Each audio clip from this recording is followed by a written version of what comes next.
زندگی. برای زندگی کردن باید خوراک خورد، نه برای خوردن زندگی کرد. در جوانی برای دوست داشتن زندگی میکنیم. عمر که رفت زندگی کردن را دوست میداریم. زندگی برای آموختن و آموخته را در حیات استفاده بردن است. در بالاخانه تنها زندگی کردن به از آن است که در خانه شاهانه با زن جنجالی زندگی میکنیم. زندگی کردن هم قرض است و هم وظیفه انسانگری. خوب زندگی کردن نه، زندگی را خوب دانستن خرسندی حقیقی است. زندگی که کردی حق حیات را استفاده برده. اگر نادرست زندگی کنی پس درست نمی‌بینی. نفری به تو پشت گرداند ملال مشو، زیرا که دوست و دشمنت را خواهید دانست. هر ضعفی که در حیات میگیریم با اضطراب پرداختش میکنیم. در دیگران خیر و در خودت عیب بجو. باوری دارم میگویی، اما به قدر باوری همون چقدر زندگی میکنی؟ به مثل باورت زندگی نکنی، به مثل زندگیت باور میکنی. تو قرار دادن نمیتوانی که در کجا و کی بمیری، اما قرار داده میتوانی که چه خیلی زندگی بکنی. از حیات را از دست دادن باز چیزی بدتری هست که آن مقصد زندگی را از دست دادن است. هر یک لحظه زندگی حق خود را طلب می کند. با انسانها چنان معامله کن که وقتی مردنت دشمنت نیز گریه کند. زندان باید تحت نظارت جدی معنوی باشد، وگرنه مال اجنبیان گردیده در دل نسبت وطن و ملت تنها خصومت پرورش می گردد.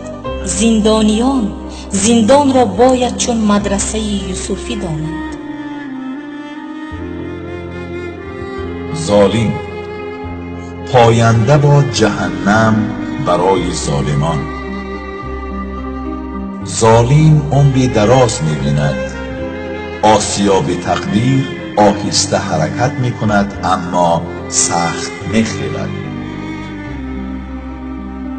ظالمی شخصی که از بدی خوشش می آید، او خود بد است.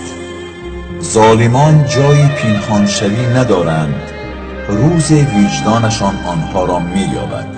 کسی که می خواهد در دنیا جفا نبیند، از دنیا و از اهل دنیا وفایی انتظار نشود. 1000 مراتب مظلوم شدن از 1 مرتبه ظالم شدن بهتر است. 1000 ظلم بینی هم ظلم مکن. ظلم و بی‌وفایی و حیله در کسی که باشد ضررش باز به خودش میرسد.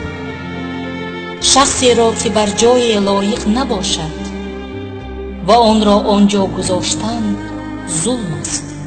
ظلم بزرگترین مغز سر او را به حرکت ندرآوردن است. از همه طرز بد استفاده بردن قوت حریف را مجبورن بله گویاندن است.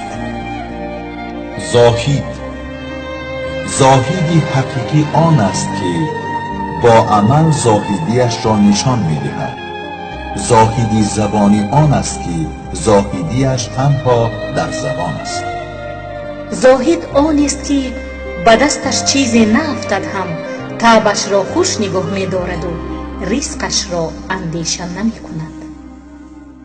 زاهدان پادشاه آخرت و عارفان باشند از زاهدان.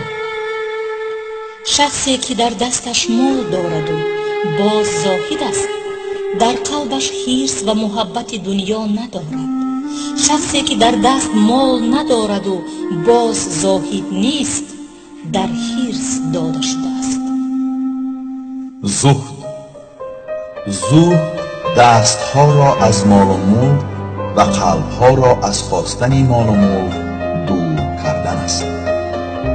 با عقل طلب دنیا کند و جاهل ترک دنیا، پس جاهل به زور قریب